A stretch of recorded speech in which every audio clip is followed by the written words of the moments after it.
Buenos días, gracias, presidenta. Señor Sánchez, sin rodeos. Usted lo sabía y lo tapó. Se lo digo en nombre de todo un país consciente, por la información que tenemos, de que usted lo sabía, al menos desde hacía más de 3 años. Sí, señor Sánchez, usted cesó al señor Ábalos por lo que le dijeron que pasaba en el ministerio, pero a la vez aforó al señor Ábalos por lo que sabía que pasaba en su partido. Aquí, pues, no nos engañe ni engañe a nadie. Su secretario de organización no le servirá de cortafuegos. Esta trama surge en la cabeza de su partido, está instalada en el corazón de su gobierno y marca la partida de nacimiento de su carrera política. La caída en desgracia del señor Ábalos no le protege, señor Sánchez, le desnuda. Por eso simplemente nos interesa que nos aclare cuál de todas las respuestas que ha prometido el señor Ábalos en las próximas entrevistas le teme usted. Nada más, muchas gracias.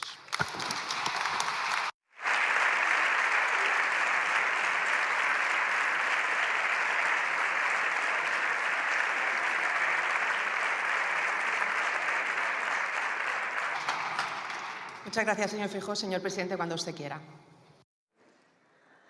Muchas gracias, señora presidenta. Señoría, causa sonrojo el que piense que puede sacar tajada política de la corrupción. Usted, viniendo del partido que viene, llegando a liderarlo como llegó a liderarlo, señor Feijóo.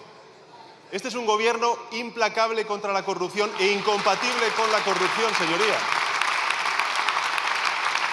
Este es un gobierno que no tapa la corrupción. Es un gobierno que combate la corrupción cara a cara y lo hace no con discursos vacuos como hacen ustedes, sino con hechos y con acciones, colaborando con la justicia, transparencia y rendición de cuentas, una comisión de investigación en este Parlamento y, en tercer lugar, la asunción de responsabilidades políticas más allá de las responsabilidades judiciales. Es decir, todo lo contrario a lo que hacen ustedes.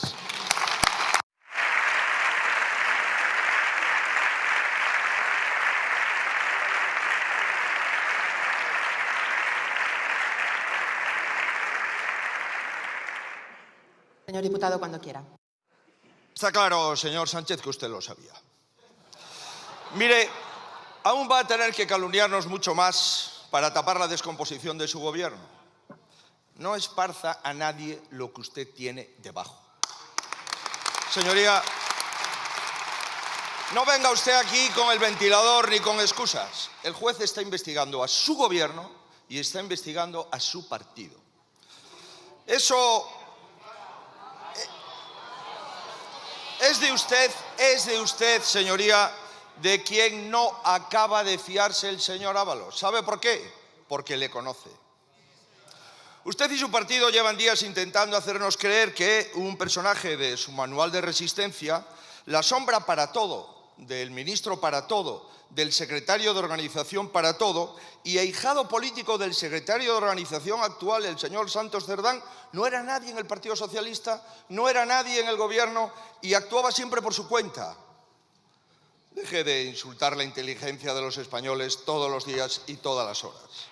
Mire, señor Sánchez, le he hecho una pregunta y se la reitero, pero quizás la mayoría de los españoles nos estemos preguntando por qué ha estimado usted oportuno exigir el acta de diputado del señor Ábalos y expulsarlo, pero no al señor Santos Cerdán, o a todos los miembros de su gobierno o de su partido. Señor Feijóo, se le ha terminado el tiempo.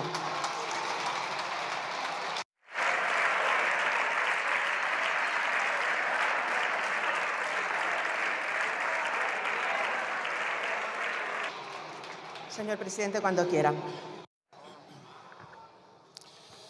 Muchas gracias, señora presidenta. Señoría, mire, para ser creíble en su papel de Torquemada, debería tener tanto usted como su partido político otro currículum. Este gobierno y este partido, señoría, nunca va a señalar ni a la justicia ni a las fuerzas y cuerpos de seguridad del Estado, claro que no, diciendo que se está urdiendo una trama contra el partido político. Este gobierno, señoría, y este partido no va a utilizar a elementos corruptos de las fuerzas y cuerpos de seguridad del Estado para armar una mal llamada policía patriótica, perseguir adversarios políticos y obstaculizar la acción de la justicia. Este Gobierno y este partido, señoría, lo que no va a hacer es destruir a martillazos las pruebas requeridas por los jueces. Este Gobierno lo que hace, señoría, es colaborar con la justicia, rendir cuentas ante este Parlamento con una comisión de investigación parlamentaria y, en tercer lugar, asumir las responsabilidades políticas. Señoría, nosotros llegamos al Gobierno para desterrar la corrupción de la política. Y usted ha llegado al frente del Partido Popular para taparla. Sí, hombre, yo les hago una pregunta a ustedes, señoría. Les hago una pregunta a ustedes.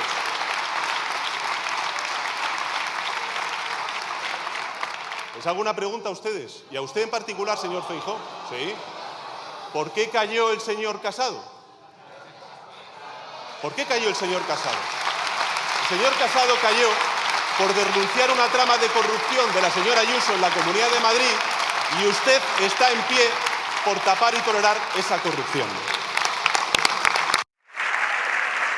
Gracias, presidenta. Señor ministro, ¿hay algún miembro del Gobierno implicado en el caso Koldo? Señor ministro, cuando quiera. Señoría, como usted bien conoce por las informaciones periodísticas, no.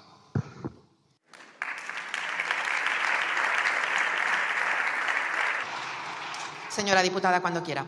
Gracias, señora presidenta. Señor ministro, la realidad es que miembros de su partido, en el peor momento de la pandemia y con los españoles encerrados en su casa, se valían de su privilegiada situación para enriquecerse con comisiones adjudicadas a dedo, pactadas además antes de que salieran a licitación. Una trama que asciende a 52 millones de euros, de manera que cuando pisar la calle implicaba una sanción, el Partido Socialista hacía caja y se llenaba los bolsillos. Algo, por otro lado, nada nuevo. Y ahora pretenden hacernos creer que todo esto lo ideó un simple asesor y que todos esos contratos cerrados con varios ministerios del PSOE, con 2 gobiernos autonómicos del PSOE, no tienen nada que ver con el PSOE. No insulten a la inteligencia de los españoles, que están en la sede de la soberanía nacional, no están en un teatrillo de petanca con afiliados de esos que ustedes hacen. Y ya el entonces ministro de Sanidad dio prioridad a la empresa de confianza de Koldo, a pesar de que vendía las mascarillas 6 veces más caras. Y aquí no existen las casualidades. Es el mismo patrón que se ha repetido una y otra vez a lo largo de la historia del Partido Socialista. Enriquecerse a base de robar a los españoles. En 2020, Vox preguntó al Gobierno cuáles fueron los criterios para escoger esa empresa. Y ustedes nos contestaron que cumplía con todos los requisitos para ser contratada. Hoy siguen ocultando cómo se llegó hasta ese proveedor, pero no solamente lo denunciamos nosotros, también lo ha hecho la Fiscalía Anticorrupción. Le dimos la oportunidad de dar explicaciones y las van a dar, pero delante de un juez. ¿Por qué sabía Koldo que les estaban investigando? ¿Le avisó Interior, otro ministerio con el que cerró un contrato? ¿Sabe usted algo, señor Marlaska? Desde Puerto señalan que la compra fue una imposición directa del Ministerio de Transportes y lo saben, y por eso cesaron a Ábalos en el año 2021, porque sabían que algo de esto iba a salir. No es el caso Koldo, es el caso PSOE, porque se fraguó desde sus administraciones y pronto sabremos con qué más miembros del Partido Socialista. Para saber la verdad no hace falta crear comisiones teatro. Basta con ir a Ferraz, a su sede. Allí están todas las respuestas. Pueden aprovechar el viaje para redactar una amnistía a la medida del señor Ábalos también, porque él dijo que quienes presionaban tenían cosas muchísimo peores a sus espaldas. Y quizá a ustedes les convenga su silencio.